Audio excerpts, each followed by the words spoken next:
జాన్వీ కపూర్ అతి లోక సుందరి దివంగత నటి శ్రీదేవి ముద్దుల కూతురిగా ఇండస్ట్రీలోకి అడుగుపెట్టింది. తన అందచందాలతో కుర్రకారు హృదయాలు కొల్లగొడుతూ పరిశ్రమలో వరుస అవకాశాలతో దూసుకెళ్తుంది. గత ఏడాది బావల్ చిత్రంలో మెరిసిన ఈ బ్యూటీ టాలీవుడ్ ప్రేక్షకులను అలరించేందుకు సిద్ధమైంది. యంగ్ టైగర్ ఎన్టీఆర్ సరసన దేవర మూవీలో నటిస్తోంది. అయితే తాజాగా కాఫీ విత్ కరణ్ షోలో పాల్గొంది. ఈ ఎపిసోడ్ కు సంబంధించిన ప్రోమోను తాజాగా రిలీజ్ చేశారు మేకర్స్. షోలో పలు ఆసక్తికర విషయాలు పంచుకుంది జాన్వీ. ఈ క్రమంలోనే కరణ్ జోహర్ అడిగిన ప్రశ్నలకు ఆన్సర్ ఇచ్చింది. పొరపాటున ఓ వ్యక్తి పేరు చెప్పడంతో అయితే అతడితో డేటింగ్లో ఉన్న మాట నిజమే అంటూ కామెంట్స్ చేస్తున్నారు నెటిజన్లు.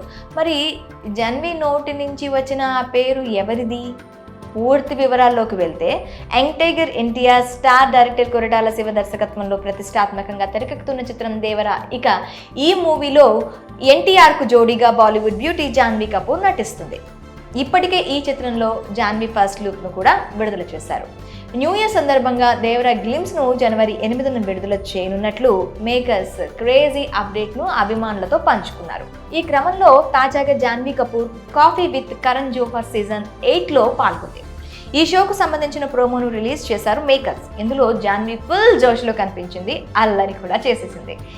ఇక ఎప్పట్లాగా కరణ్ జోహర్ తన ప్రశ్నలతో తనకు కావాల్సిన కంటెంట్ను రాబట్టుకునే ప్రయత్నం చేశాడు. అందులో భాగంగా జాన్వీని ప్రశ్నిస్తే నీ స్పీడ్ డైల్ నెంబర్లో 3 పేర్లు చెప్పు అని ప్రశ్నించగా డాడీ, కుషు, సిక్కు అని టక్కున పేర్లు చెప్పి నోరు ఖర్చుకుంది. దీంతో ఆశ్చర్యంతో కరణ్ ఆమె వైపు చూశాడు. జాన్వీ ఆన్సర్తో శిఖర్ పహారియాతో ఆమె డేటింగ్లో ఉందన్న వార్తలకు బలం చేకూరినట్లయింది. గతంలో జాన్వీ శిఖర్లు జంటగా చాలా సార్లు కనిపించారు. దీంతో వీరిద్దరు డేటింగ్లో ఉన్నారంటూ వార్తలు వైరల్ అయ్యాయి.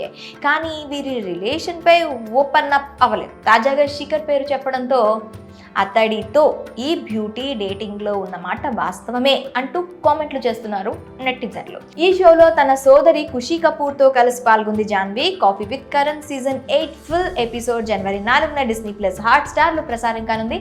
జాన్వీ చెప్పిన పూర్తి విషయాలు తెలియాలి అంటే జనవరి 4 వరకు ఆగాల్సిందే. మరి ఈ విషయంపై మీ అభిప్రాయాలను కామెంట్ రూపంలో మాకు తెలియజేయండి.